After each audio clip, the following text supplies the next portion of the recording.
Hello and welcome to this special episode of the Minor X podcast. Today I'm excited to discuss the Des Plaines Public Library's latest edition, The Canvas, our brand new makerspace. I'm here with three members of the Canvas team, and I'd like each of them to introduce themselves. So if you could please share your name, your role in the Canvas, maybe what you do on a daily basis. Let's go around in a circle. Hi, I'm Sarah. I am the Makerspace coordinator. Since our jobs didn't exist before now, our roles are kind of fluctuating all the time, but basically I spent the last 6 months since starting in December. I put together policies and safety guidelines and other things to build up the infrastructure of the Canvas. And now I kind of just end up being the de facto lead on a lot of decisions and things for the Canvas. And in general, we help people with machines and software, show them around with a tour. Yeah, that's more or less what we kind of end up doing. Hi, I'm Pico. I'm the Makerspace assistant. My role is essentially helping people use the equipment.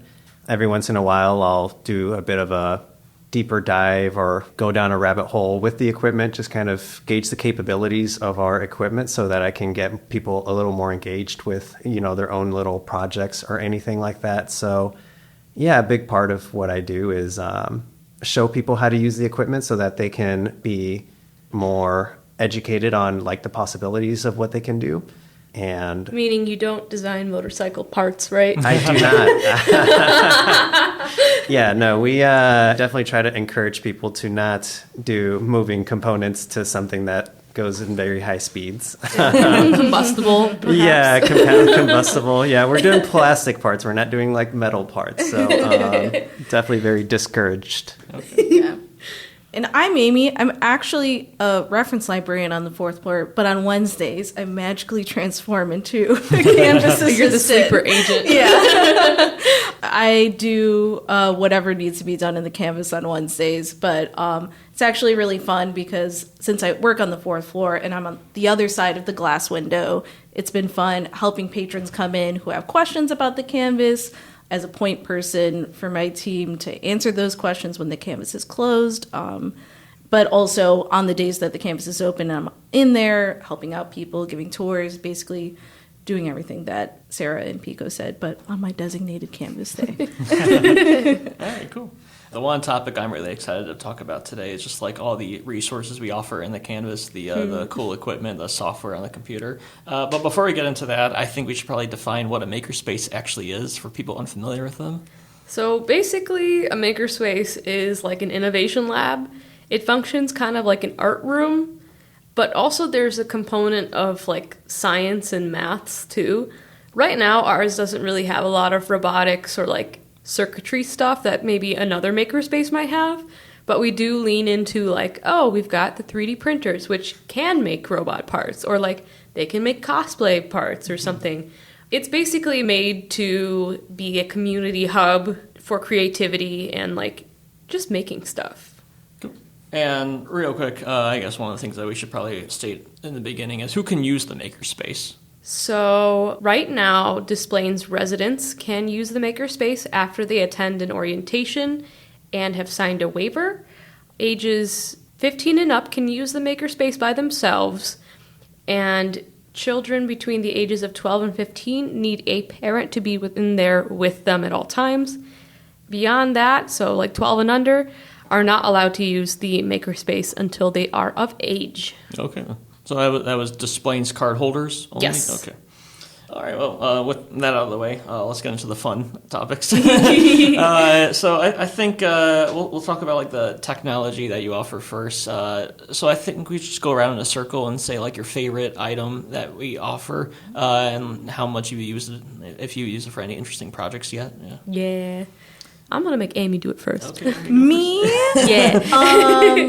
I think the thing that I've used the most for library programs right now has been the 3D printer. I 3D printed some things for our D&D program that me and another staff member, Quinn, do quarterly. I think that's our schedule right now. So it's been fun finding files. There's a few websites that have files that are free to use, Printables is one, Thingiverse is another one, so you can download them, modify them, and then use our 3D printers that print them out.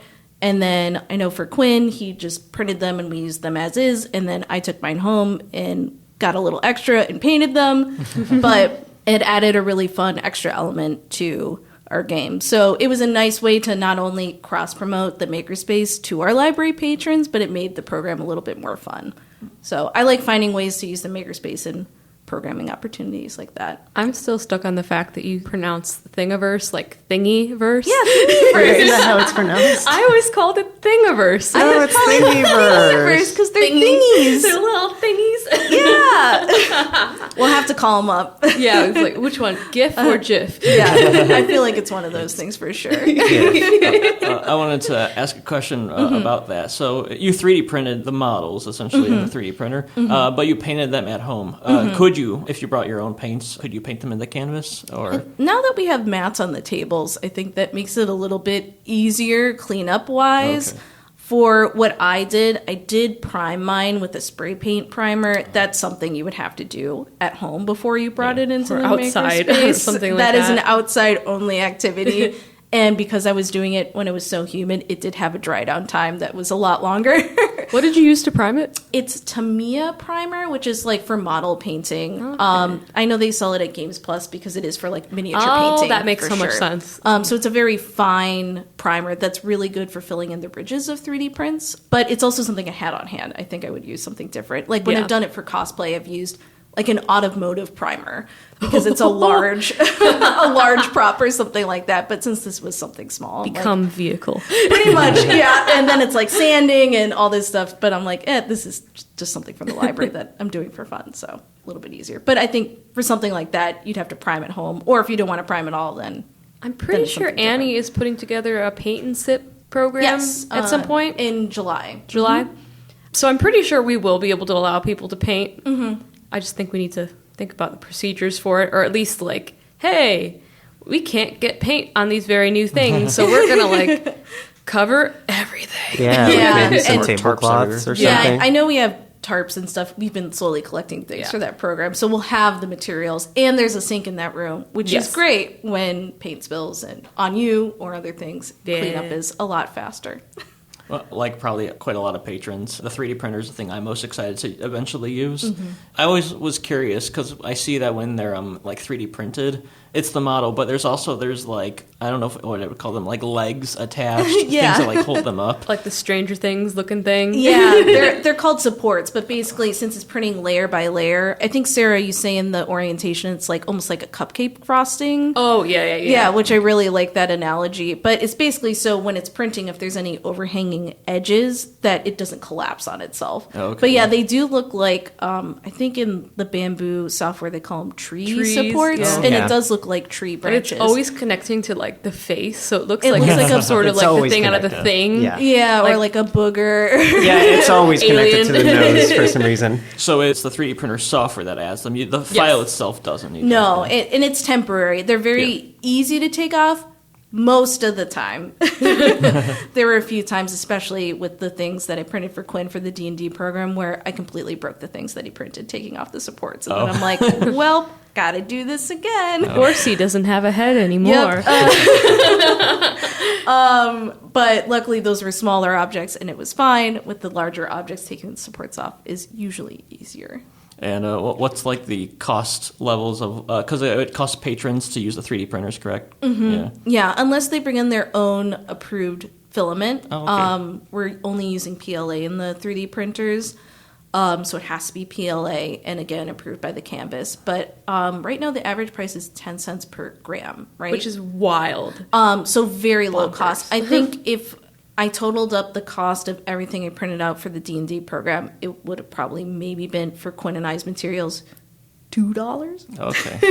Insane. maybe $2.50 if I included my failed attempts in there, and that's being very generous with the pricing. Are you able to get an estimate before the actual Yes. print? Okay, that's Yes, good. absolutely. Cool, cool.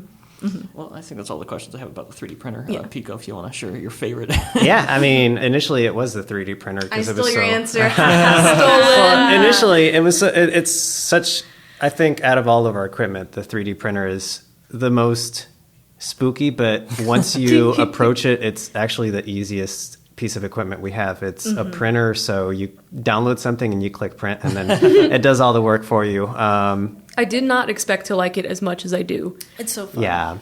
And I've gone down its own rabbit hole for that one, and I found out that you can 3D print your own pictures, and if you shine a light behind them, you have your own little night light. But my favorite piece of equipment lately has been our laser engraver, because I found out you can just make toys, like wooden toys. So Puzzles. yeah, like all those, like I printed a pterodactyl the other day, and I cut it out of just a piece of regular wood slab, and now I have this like cool puzzle pterodactyl, and you can make ships and you can make cars. And there are these really cool, like, because by nature I really love tinkering. I love taking things apart and putting them back together. But this is like the latter half where you're putting things together. So yeah, it's been really neat just making my own boxes, making my own little figurines, and just kind of seeing what that can do. Like, I think if you have any picture that you want, you can also get it engraved onto this piece of wood, and it looks like an actual vintage wooden slab with a picture of your family on it. So that's been my favorite so far. And there's no cost attached to that, correct? Or For the Makerspace, the cost comes from the materials. So you can use if you have your own materials, the equipment, it's free to use. But if you use our materials, there's like wood. Yeah, okay. it's a very low cost. Acrylic, Yeah, and I ended up, purchasing my own material because I do like to build my own projects, and I feel bad taking away from the patrons. So I have my own filament, I have my own little wooden slates, and it's pretty affordable. So yeah. So the pterodactyl, like how long did that take to like engrave or? To engrave, it didn't take very long. It took about 10 minutes to engrave. Oh, okay.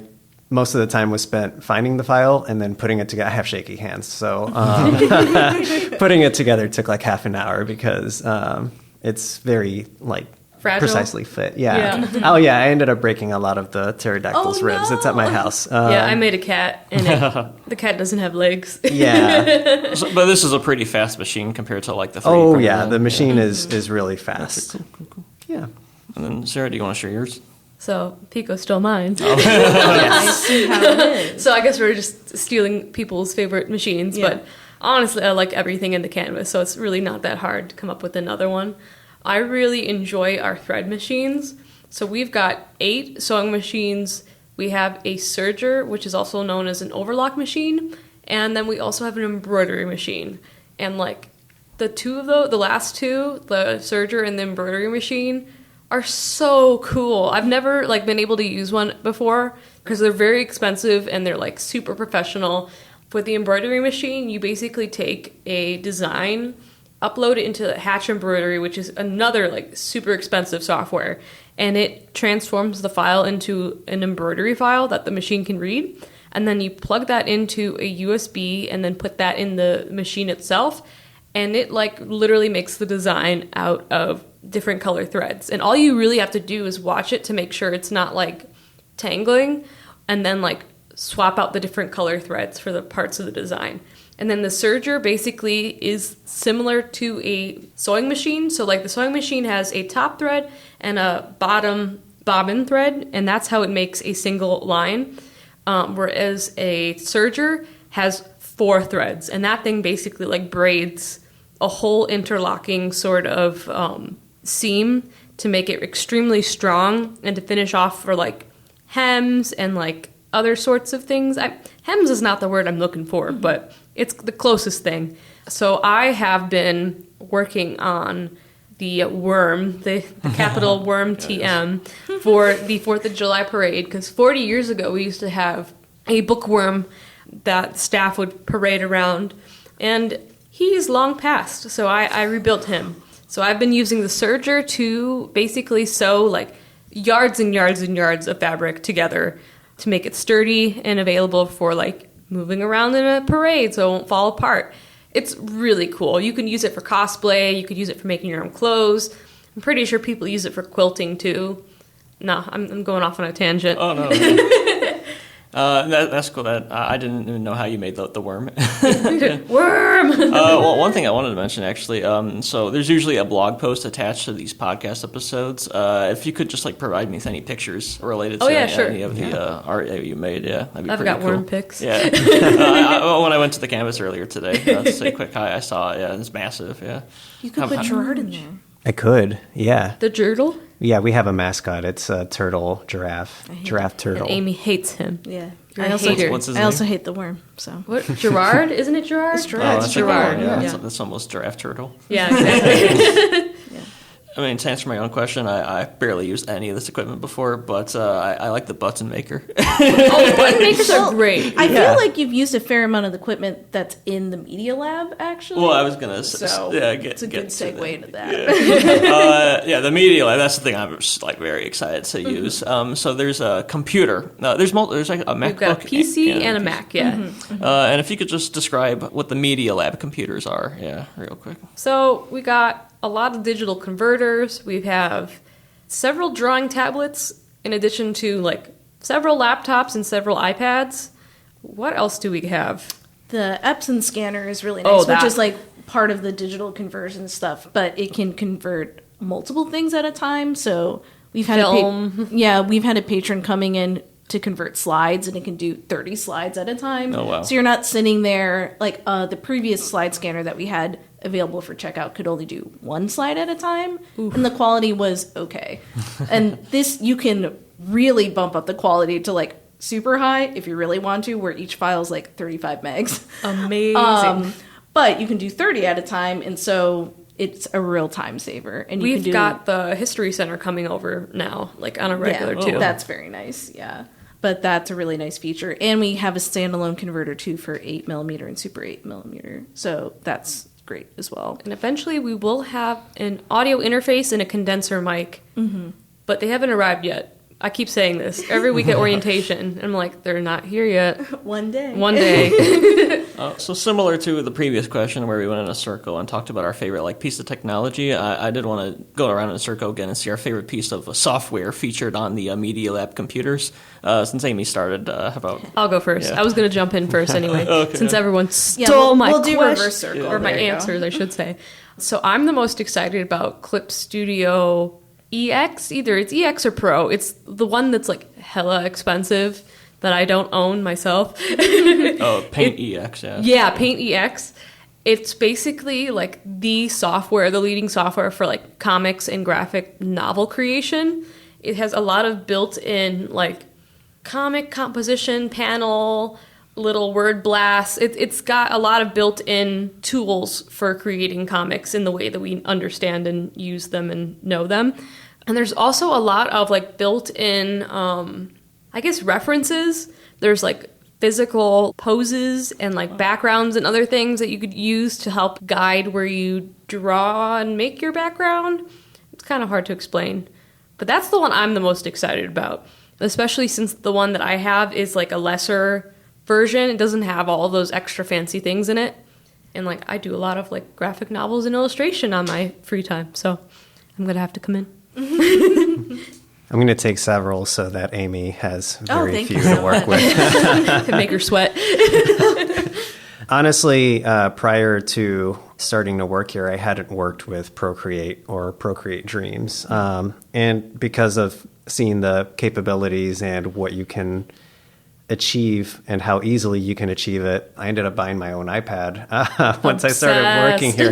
Yeah, the software is so approachable. If you watch a quick 10-minute video on YouTube on how to use it, it just becomes such a shortcut for creating your own art. If you you don't even necessarily have to ever have made art. You just watch these really simple tutorials and someone will show you how to make a smiling sun that is beaming animations at you, and it's really A Teletubby son. I know. Well, that's essentially what it is.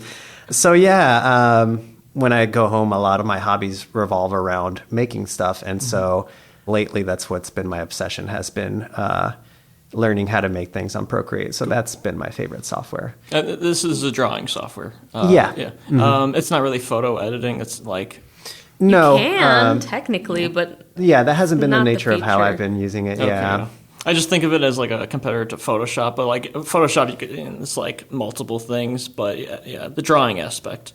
yeah. Yeah, particularly because I'm not really an artist, so to speak, in the traditional sense where I draw things or paint things. So it made that sort of field that much more approachable to me. Oh, okay, cool. Yeah. It doesn't have like the quick like Band-Aid hacks or anything that like Photoshop has. okay. Yeah. When I edit my photos on Procreate, I'm just painting. I'm just like painting over it and like making the layer I did like very opaque. I do see you have plenty of Affinity software. And those, Oh, yeah, Affinity Those too. are the photo editing software. Yeah, at least Photo 2. The vector, so Affinity Design is the vector. Oh, that's a Affinity good one to Photo is the Photoshop equivalent, and then Affinity, I always forget what it is. Maybe it's Publisher. Publisher, right? Yeah. That's the layout magazine design equivalent of whatever the Adobe one Oh, is. that's cool. Oh, InDesign? Yes, Is that it's what the it's called? InDesign equivalent. All of them are fantastic. That's good to know that there's a good Affinity Designer too. That's the vectorization one. Yes. Okay, because I have not been able to find a competitor for Illustrator. Oh God, I hate Illustrator. I hate it so much. It's so hard. Literally, when I discovered Affinity Design, it changed my life. Every single time, I tell my friends, download Affinity Design. And then they're like, oh my God, Sarah, thank you so much. I praise the Jesus. This has saved my life. I think I'm going to do that today. Yeah. See, I made a converter. Another one. Got him. Amy, if you want to go. Don't tell our IT department, but I like Macs. They were so upset when the Mac came into the Media Lab, and I'm like, this is my baby. How Crying dare tears. you say this about my child? So I'm excited that patrons have access to like Final Cut Pro because Oh, that's another good one. yeah, I don't have access to that anymore, and I have a Mac at home, so anytime I have to do like small editing projects, I'm using iMovie, and I'm like, this is fine. And then when I was testing out Final Cut Pro on our Media Lab, I'm like, oh, it could be like this entire time. I've just been slumming it with iMovie. And I know probably most of our patrons are not going to be using the full capabilities of Final Cut Pro, but having the option, especially if you're using our VHS to DVD converter and converting your home movies and you want to like cut out some things that you don't want in those anymore, making a more polished project, it is nice to convert those to digital, import it into something like Final Cut Pro and fine tune it. I've even used it for animation back in college. Like, Yeah. it's extremely versatile. Yeah. So having that option is super, super nice. I'm making the finger, not the middle finger. What is this called? The OK sign? The OK A-OK sign. You can't see it. Yeah, it is. So that's nice. And there's other Mac-based software on there too that GarageBand. Yeah, you just can't Yeah, I see GarageBand. That's have really awesome software. on PC. So it's a nice option to have. So sorry, IT department. I appreciate that that's in there. I don't think it's getting as much use, but I also think not as many people have Macs or like Macs like me. They touch the Mac and they get scared. They're like, Pretty much. everything is like in the wrong place. And it's very like clean, and it's like, oh no, I shouldn't be touching this. Every time I sit down and like try to use the Mac, I feel like I've forgotten everything I know about computers. Pretty much. 100%. Yeah, I think because I go back and forth so much, it doesn't phase me, but it is kind of jarring. Final Cut Pro. I'm guessing that's video editing. Video editing, Okay, like yeah. that. But like Sarah Film. said, you can use it for several A things. Premiere Pro kind of competitor. yeah. Yeah. Probably way better than Windows Movie Maker. Yes, 100%. Yes. 100%. Even iMovie is better than Windows Movie Maker, in my humble opinion. A lot of the software, Clip Studio Paint EX, that might be paid, correct? Yeah. But a lot of the software is free. Like I see Blender on here. Blender, Audacity, Yeah. So Tinkercad. did you intentionally opt for like more free stuff so that like patrons who use it here could probably like download it at home? You know, yes and no. I think a lot of the stuff that I'm most familiar with has been free, but also some of the stuff that is free is just very good. Like Oh, okay, Audacity, It's good. It's very good. Like, I've tried Cakewalk. I've tried some of the other paid stuff.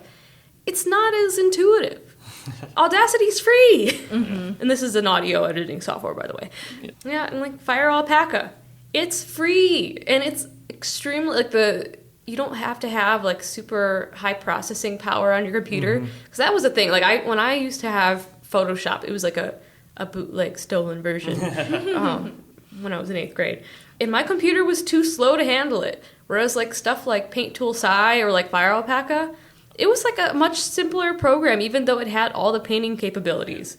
So like just stuff like that. Yeah, like free open source software has become like so great, like in the last the like best. decade. I mean, Blender alone, Oscar award winning movie came out this year, made entirely in Oh, yeah, Flow. Flow, yeah. I cried. Yeah. Also, the free / more affordable things tend to be a lot more beginner friendly. So the more expensive it gets, the less Intense. Yeah. Yeah, the less kind of things you really need it for. I've been seeing some 3D design software that you just don't really need all that stuff. So they're not very beginner friendly because they assume you're a professional 3D animator or something like that. So And most of our patrons have never touched any of these things. Oh, so yeah. And like, I think it will really be used like a Blender maybe once a year on the Media Lab computer. Yeah. I mean, some people really want to design their own like 3D print stuff. Oh, yeah. So 3D like, models. if there's someone who wants to do that, Blender is. I wouldn't say your friend. It's very hard. Like, Could be your friend. It could be your friend Could if be you your spend enemy. a lot of time with him. People hate that interface, yeah. Oh god! I printed out off of Thingiverse a Buddha cat or a cat Buddha, and I was like, I want a cat Jesus to go along with it. There was no such thing, so I took someone's free Jesus statue file and the free cat head file, and I managed to force Blender to fuse them together. I did it. But this is coming from someone who's an illustrator and like really good at this stuff. It was hard. I was like sitting there crying, and Pico's like, you could just not do it. And I'm like, no, I have to now. This is a challenge. Well, I was going to ask, are there any Adobe Creative Suite software on any of these computers? Nah. No? Okay. It's Affinity only zone, baby. Okay. We do have them on the Patron Mac computer, I believe, yeah. I think so. Yeah. I did want to kind of get into, like, frequently asked questions. When I'm at the desk, I get these questions asked all the time, and I'm sure you're probably sick of answering some of them. But pros. we did talk about you have to be a Des Plaines resident to, or Yes. card holder to use the Canvas for now. Yes. Everything's probably up to change eventually in like a year or two. Yeah, basically, I talked to Joni. She's the assistant director. Basically, it'll be able to be opened up for people outside of Des Plaines when we eventually get more staff. Because when we have more staff, we can have more hours, and then vice versa, we'd be able to handle more flow of people. And like, also, we want to give like the Des Plaines residents a chance to like enjoy it. We're one of the last libraries to In this area. to have one at all. yeah. So y'all are VIPs. And we kind of talked about orientation. They need to go to orientation. Absolutely. Yeah. Required. Required. And you sign the waiver at the end of these orientations? You can. I've had people signing it on the webpage beforehand, after, just as long as we've got documentation that you've done it. It's fine. And generally, when are these orientations happening? Currently, they are Wednesday from 5 p.m. to... It's ending roughly around 6, but I have it going till 7 just in case we have more questions and stuff. And then on Thursdays from 9:30 to 11:30 a.m., not at night. So twice weekly. So twice weekly until the end of July. After that, I'm going to kind of feel it out to see what the demand still is. I might knock it down to like once a month.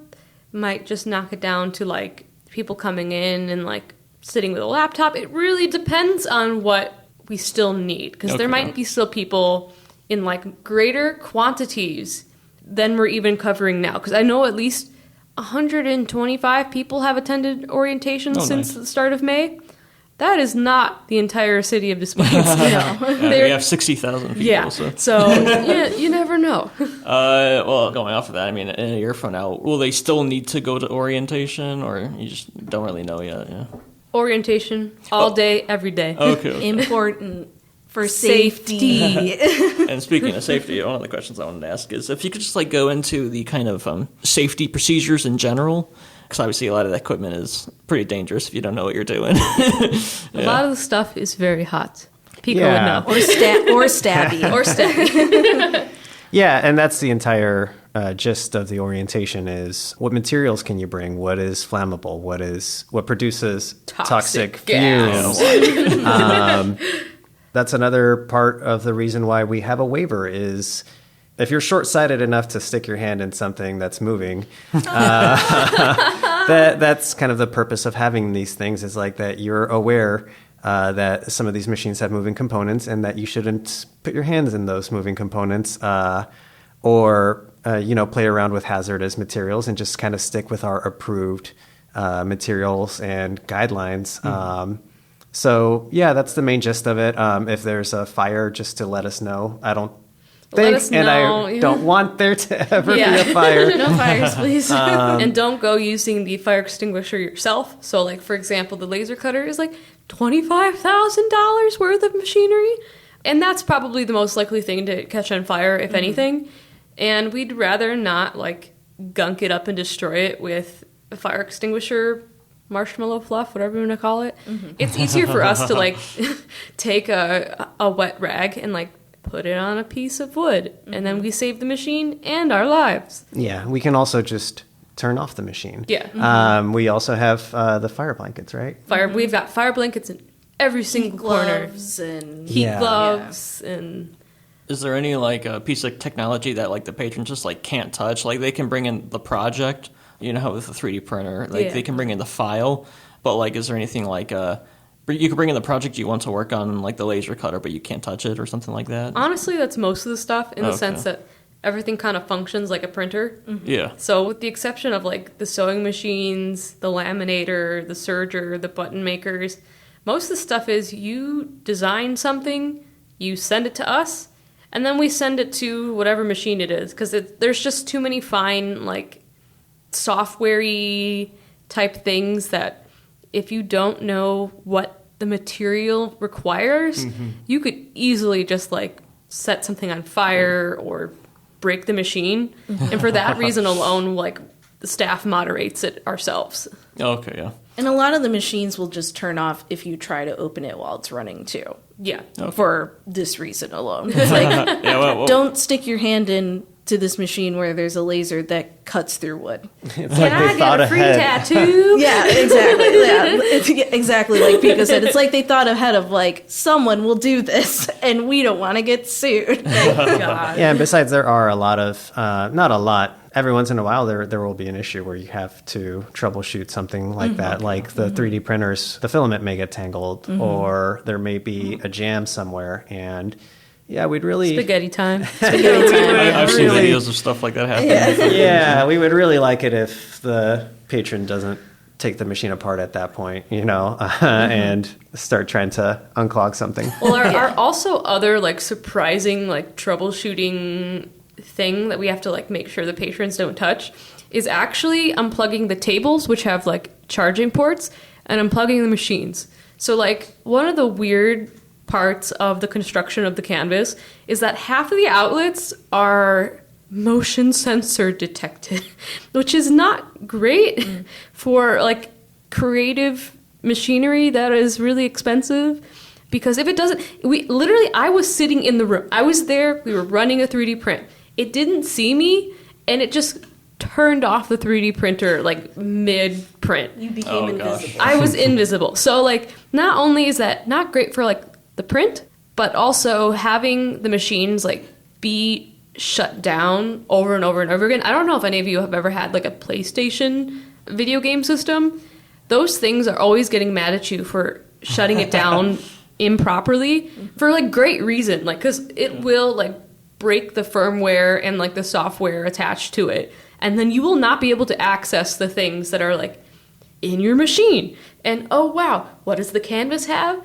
Many machines. So, like, just to avoid short-circuiting things and to avoid, like, you know, disrupting prints and other, like, things. And also, so we can, like, keep track of how many times something has been unplugged by ourselves.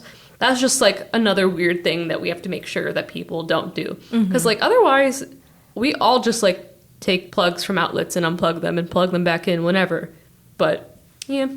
With regards to the 3D printer that turned off mid-print, do you just have to restart the entire print from the beginning? It depends. Oh, okay. So, Pico, can you explain that weird SD card thing that we're having? no, So this is yeah. another weird thing. Yeah, sometimes we had a glitch that sort of resolved itself. I ended up taking credit to make it sound like I did. You did it. I did it. If the printer turns itself off, if it loses power, sometimes the SD card is meant to retain the memory of where it left off and then just pick back up when the printer receives power again.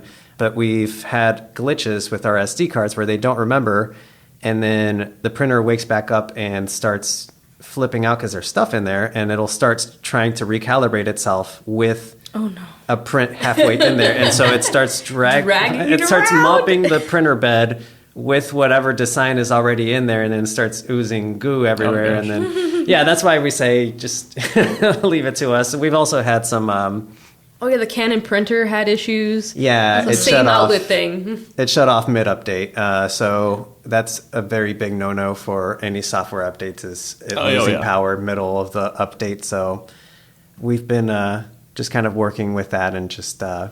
It'll be a perfectly normal day, and then Pico will be like, "Oh God, Yeah, no. something is wrong." It's created some monsters. We've had some blob monsters in there. Have you had an issue where you actually had to like call like someone from that company that? Oh made- yeah. Already, yeah. I've, I think I've- before we opened, right? Didn't we have to call Bamboo about the feeder? Yeah. the first print. Yeah, one of them only printed one print and then it broke. Yeah, basically like something in the ones and zeros, or like something blew a fuse, and then it just broke a piece inside the, what was it, like extruder or like The AM. So the printers have an automated material manager. So basically, it's our printer can print several colors at the same time, and that part broke. The part that handles the multiple colors. spaghetti sorter. The spaghetti sorter, yeah. So it was a lot of damage control before the space opened. A lot of damage control of like, oh my, this is like, Thankfully we have 4, but still. yeah. Printed one thing. Yeah. One. It's Yeah. frustrating. I do want to mention with regards to all these safety procedures, they're all available online for you to read Yes. about. If you just Google Des Plaines Public Library Canvas, the first link will be the webpage for the Canvas. If you also just go to dppl.org, at the very top of the screen, there's a button called the Canvas in the top navigation header. So I don't want to dwell on any more like orientation safety procedures too much because that, once again, all readily available. You'll learn about that in orientation. Are you as well. scared? Are we scaring you, Angelo? Honestly, when you said that orientation, like the page about toxic fumes, that's like one thing I did not even consider. Oh yeah, no, like PVC, like plywood. Oh, plywood, like, yeah. Like Or literally. I've had some patrons come in and ask, like, why aren't we allowed to print with this material? And it's like, I don't want to gas the library. It's a very simple answer. And they're like, oh, I had no idea. And I'm like, It's like, well, do you want to die? there's a very simple reason we print there a with vent? PLA. Yes, There is it's, a vent. vent, There are it's vents. vented. It goes Yeah. to the outside. Yeah. We Some still don't stuff want is to just too mess strong. with that. Yeah, Yeah, stuff like- that's heavy gas. You Yeah. can make some really high quality 3D prints with like ABS or like a resin printer, but at what cost? At what cost? My health. But to continue onwards, one of the questions I definitely want to get to is what are just some cool projects that have been made so far in the Canvas? I know we talked about the man. D&D figures. The fish. The fish. Oh, the fish? The fish. Someone used the laser engraver to print on acrylic these like little sardines. I love them so much. And then she came back and cut out some Crabs and like lobsters, Shrimps, I or don't know. shrimps. Yeah, like other crustaceans. Oh my gosh, I'm obsessed with Obsessed. those. But yeah, they're on opaque acrylic and then like etched details on the opaque acrylic. So like engraved details and then cut out objects. But And this other patron.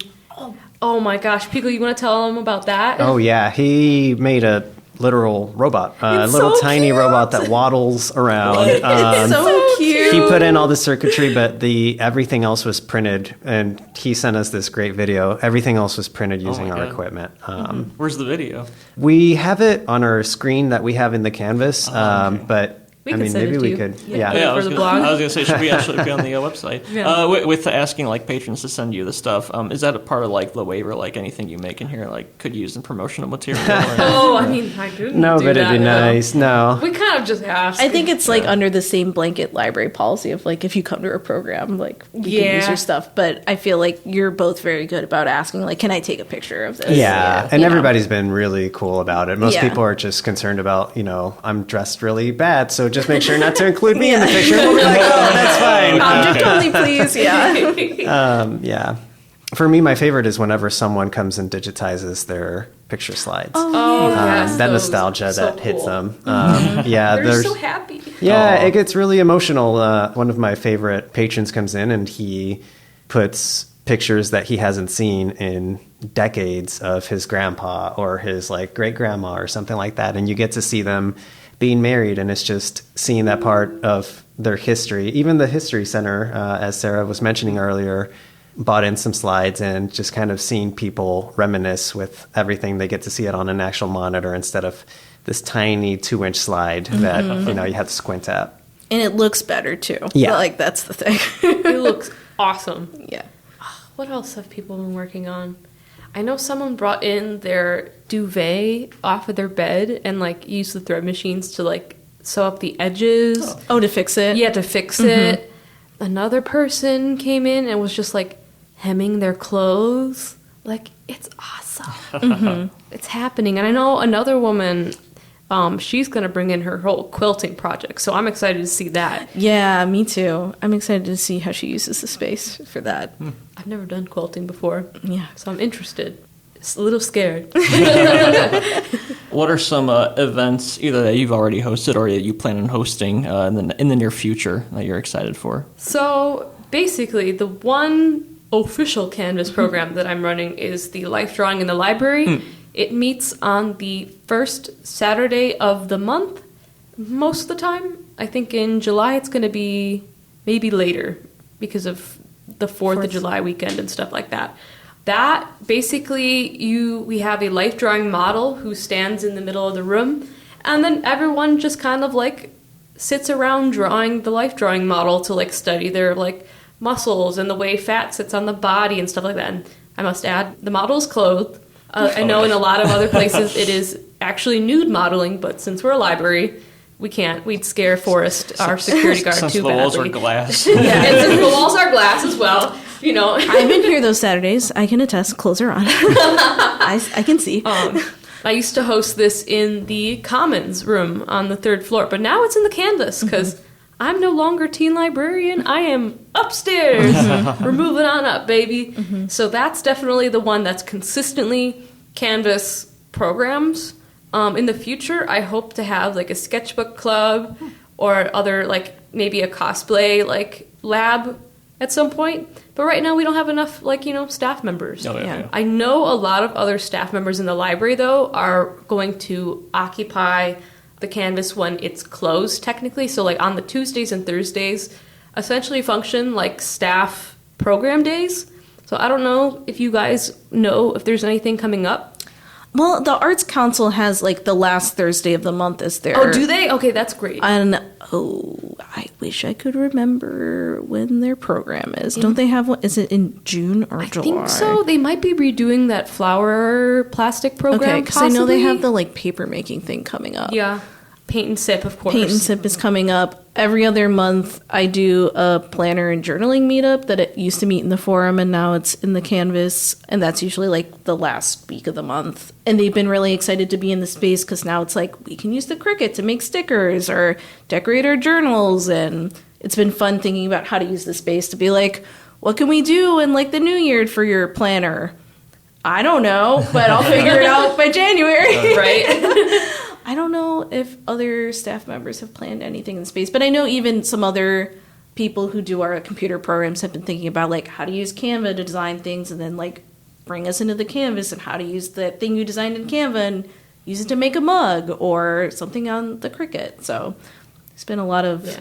We're talking about it. Yeah. Yeah, it'd be really exciting. I know that a lot of the patrons that come in really struggle with using design software.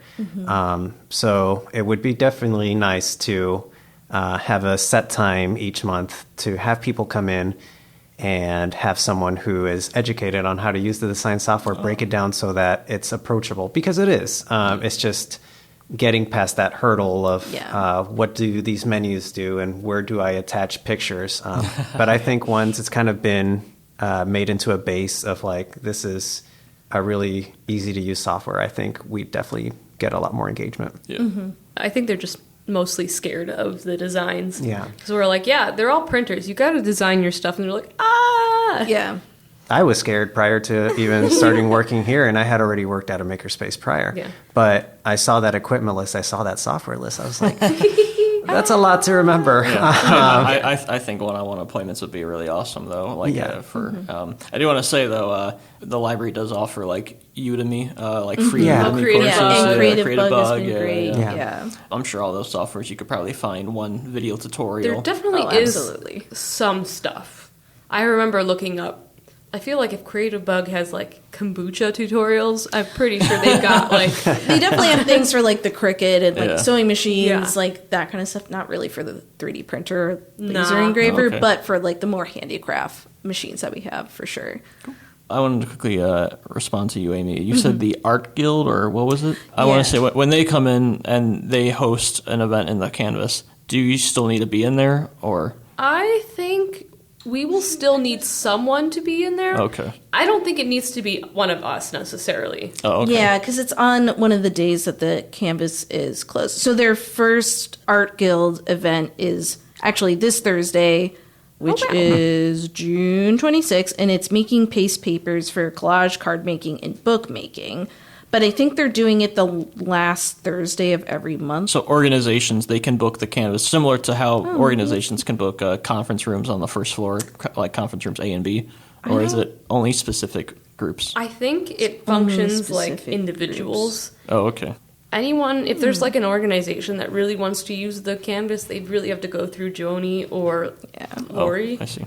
I know it can't be used like a party room. Yes. Or It's I know on the reference desk, some groups are like, I want to use this for my like craft club, and Joni was kind of like, I don't know. Okay. So I don't think we're at that stage yet. no, Yeah. not yet. Because that comes with its own complications of like patrons just using the machines willy-nilly, untrained, unsupervised. Yeah. So it's kind of scary. I do want to say, we are almost out of time. I do have one final question to ask. I just want to know, what's the most rewarding part about working in the Canvas? Oh man, I feel like just how inspired and like full of joy and excitement everyone is like to use the space.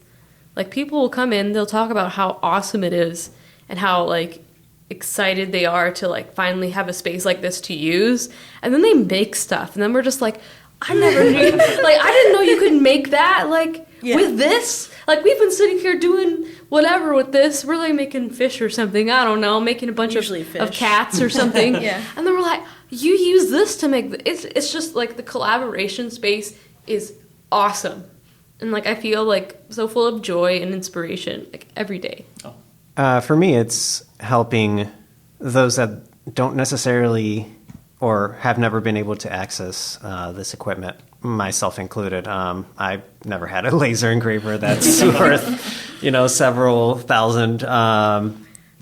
Seeing people make stuff for Father's Day was one of our bigger things so far, and the space is brand new, so that's the only thing that's the only holiday that's kind of. wait till winter. Yeah, yeah. that's what we're expecting. Grimbus. But seeing people print pictures of them with their dads, it's just incredibly rewarding to see people have access to those things that they haven't had access to before, because it is expensive equipment, so it's not in a lot of people's budget to have things like these. So. You mean you don't have a $25,000 laser cutter in your bedroom right now?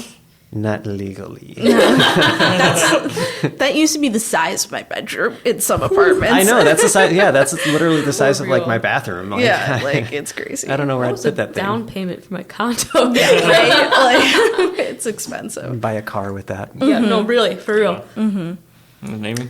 I think for me, I like being like the sleeper agent of the makerspace. Like, I like when people come in to just kind of tour the makerspace and be like, oh, this space isn't for me. This space isn't for me. And by the end of the 10-minute tour, I'm like, this space is for you. And I found and identified a machine that you will like and a project that you can do. And by the time you leave this space, I've converted you. Because I think a lot of people think that these things aren't for them. Either like it's too techy for them, or it's too crafty for them, and they're too femme or too mass. Yeah, it's like not the thing for them, and like showing them that, yeah, like maybe you don't think you need to print like some tchotchkes on the 3D printer, but there are some like utility things. Like, have you lost the back to your remote control? You can 3D print that, or like. There's little tools that you can 3D print to assist you, or like, do you have a family? A family trip coming up? Like, you can make those T-shirts instead of ordering them. Like, small things that you can do. Oh, you can make a frame. Yeah, you can make a frame. Like, there are like all these small things you can do that you just don't think about because you're just purchasing them. But if you just make a few tiny adjustments, you could use the makerspace for them. So I'm like, this. I don't know, little finger Peter Baelish person. I'm like, I'm manipulating you in a nice way to save you money. And like, especially if you're a Des Plaines resident, these things are available to you at a very low cost. And if you can save money and make it here, like, why not? Big money at the library. At the library. The fact you made all those D&D figurines and it cost you only $2, that's wild. I thought those it are was so expensive, dude. Have you ever bought those? Exactly. Like, there's just these small things that you can do, and all you have to do is do an hour-and-a-half orientation and sign a waiver. And then, like, make an appointment. Yeah. That's it. Call now. All right, well, big thanks to the Canvas team for joining me on this episode. I hope this episode has inspired some of the listeners to either check out the Canvas or just to want to make something cool. Yeah. Once again, to reiterate what I said before, go to the Des Plaines website. At the top of the screen, there's going to be a Canvas button. Click on that to read the webpage. And thank you for joining us on this episode. Thank you. Thank you. It was a blast.